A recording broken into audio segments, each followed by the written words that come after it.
1 subscribe করুন, bell বাটনে click করুন।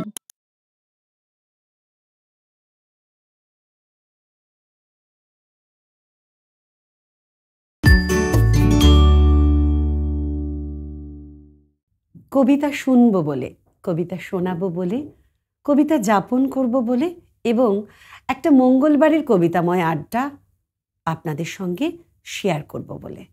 নমস্কার, কথা ও কবিতায় স্বাগত আপনাদের সকলকে এবং আপনাদের সঙ্গে নিয়ে আমার সঙ্গে যে মিষ্টি বন্ধু আজকে রয়েছে, যে এই সময় কবিতাকে ভালোবেসে তার আবৃত্তির পথ এগিয়ে নিয়ে যাচ্ছে, অনেকটা দূর স্বপ্ন দেখার ইচ্ছে এবং অবশ্যই সেই কবিতা, তার সঙ্গে পরিচয় করিয়ে দেব। আমার সঙ্গে আজকে স্টুডিওতে রয়েছে তৃষা সেন। নমস্কার তৃষা। নমস্কার। অনেক অনেক ভালোবাসা, ভীষণ মিষ্টি লাগছে। আর এই মিষ্টি দেখতে লাগছে যখন, মিষ্টি মিষ্টি কবিতা তো নিশ্চয়ই শুনবো তোমার কাছ থেকে। এসে কেমন লাগছে আগে বলো। খুব ভালো লাগছে, বিশেষ করে আপনার সামনে বসে আছি, এটাই ভীষণ বড় ভালো লাগা। চ্যানেল 1কে অনেক অনেক ধন্যবাদ, এখানে আসতে পেরে সত্যিই খুব ভালো লাগছে। কবিতা তোমাকে কতখানি তৃপ্তি দিতে পেরেছে সেটুকু আগে বলো, তারপরে তো কবিতা যাপন। মানে এটার কখনো কোনো তুলনাই হবে না আর কি। কবিতাই জীবন আর কি, মানে বলে বোঝানো নয়, সংক্ষিপ্ত সময় এতটা বললে খুব মুশকিল, কারণ তৃপ্তি তো প্রতিনিয়ত নতুন নতুন তৃপ্তি অনুভব করছি আমরা। তাহলে শুরুটা হয়ে যাক, কি দিয়ে শুরু করছো? আমার সব থেকে প্রিয় কবি শুভ দাশগুপ্তের লেখা মা। সত্যিই খুব প্রিয় কবি আমারও। যখন ডাকি শিউলি হয়ে শরৎ তখন ভোরের হাওয়ায় বলে, কান্না রাখিস না, মা তো ছিলই, মা তো আছেই, সবখানেতেই মা। যখন ডাকি মা, সহস্র চোখ বিপন্ন মুখ দুহাত তুলে বলে, বাইরে খুঁজিস না, ক্লান্ত জীবন ব্যর্থ জীবন, পাশেই আছে মা। মা বললেই স্নেহের সকাল, মা বললেই তৃষ্ণার জল, মা বললেই ছায়ার আঁচল, মা বললেই দুঃখ উধাও। যখন ডাকি মা, মন্দিরে আর গির্জায় কিংবা মসজিদে সুর ভাসে, একই তো সুর না? মানুষ বড় কষ্টে আছে, মানুষ বড় দুঃখে বাঁচে, মানুষ বড় যাতা কলে, মানুষ বড় চোখের জলে, এর নেই কি সান্ত্বনা? দূরের থেকে মা তখন উঠে আসেন কাছে, শিওরে হাত রেখে বলেন, আমি আছি না? যখন ডাকি মা। এই মা শব্দেই তো সবটা, শীতল পাটি মানে মন খারাপ, সব তো কবিতায় কবি বলেই দিয়েছেন যে বিপদ আপদ সব কিছু যখন আমাদের মন খারাপ করে, তখন ওই একটা আঁচল যা ছায়া দেয়, যা বটবৃক্ষের সমান। তৃষাকে প্রেরণা জাগিয়েছে কে কে কবিতার সঙ্গে?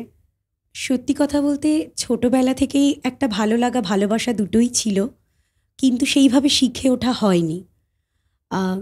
আমি এমনি স্কুল পারফরমেন্স করেছি, কলেজে করেছি, কিন্তু সেইভাবে যে শিখবো বা এটাকে একটা প্রফেশনাল হিসেবে নেব, সেটা আমি কখনোই ভাবিনি। তো আজ থেকে প্রায় 3 বছর আগে আমার যে এখন হাজব্যান্ড, তার সাথে আমার পরিচয় হয় এবং তার যে বাবা মানে আমার শ্বশুর মশাই, তিনি খুবই পছন্দ করেন কবিতা, এবং শুধু তিনি বলেন না, তার পুরোটা পরিবারই। তো আমাকে একদিন আমার মুখে কণ্ঠে আবৃত্তি শুনে সে আমাকে বললেন যে তুমি তো এটা নিয়ে কিছু করতেই পারো। সেই হচ্ছে স্বপ্ন দেখাটা, সেটাই হচ্ছে একটা স্বপ্ন জাগিয়ে দেওয়া, একটা জাগিয়ে দেওয়া হয় না, একজনের মেন্টাল একটা সাপোর্টের দরকার হয়। আমি ওই মানুষটাকে সবসময় পেয়েছি এবং কবিতা শোনাও শ্বশুরমশাইকে? একদম একদম সবসময়। তা আজকে নিশ্চয়ই আমাদের অনুষ্ঠান দেখছে এবং কেমন লাগছে আমাদেরকে জানাবেন, কমেন্ট করতে হবে। একদম একদম, ভীষণ এক্সাইটেড। আমি যখন আসছিলাম তখন আমাকে সবসময় বলেছে যে তুমি একদম ঘাবড়াবে না, তুমি ঠিক পারবে। এটাই তো, এটাই একটা মনের সাপোর্ট দেওয়া, একটা জোর দেওয়া। সত্যি মানে আমার রিসেন্ট 1 মাস হলো বিয়ে হয়েছে, একদম নতুন, একদমই নতুন। তো এই সাপোর্টটা না পেলে হয়তো আমি এখানে আসতে পারতাম না। একবারে শোনা যাবে না, একটু রেখে দিয়ে আবার পরে গল্প শুনবো। আবার একটু কবিতায় যাই। এবারে কি কবিতা শোনাবে? কবি সুবোধ সরকারের ময়ূরপঙ্খী। মানে মানে শুভ দাশগুপ্ত, সুবোধ সরকার। মেয়ে হলে কি নাম রাখতে, কি নাম কি নাম কি নাম রাখতাম? ময়ূরপঙ্খী। কম করে ১৯ জন কবি, লেখক, অধ্যাপক বলেছেন, বুঝলে, এক ছেলে ছেলে নয়, তোমার একটা মেয়ে দরকার। ছেলে খারাপ হলেও বিপদ, ছেলে ভালো হলেও বিপদ। খারাপ হলে সারা পাড়া অভিশাপ দেবে, ভালো হলে আমেরিকা কেড়ে নেবে। মেয়ে হলে নাম রাখতাম ময়ূরপঙ্খী। ভুল বললাম, বলতে হবে নাম রাখবো ময়ূরপঙ্খী।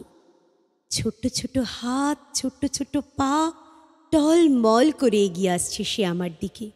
ময়ূর, মা তুই আমাকে ভালোবাসবি তো? ছেড়ে যাবি না তো? অ্যাপ্লাই করেছো?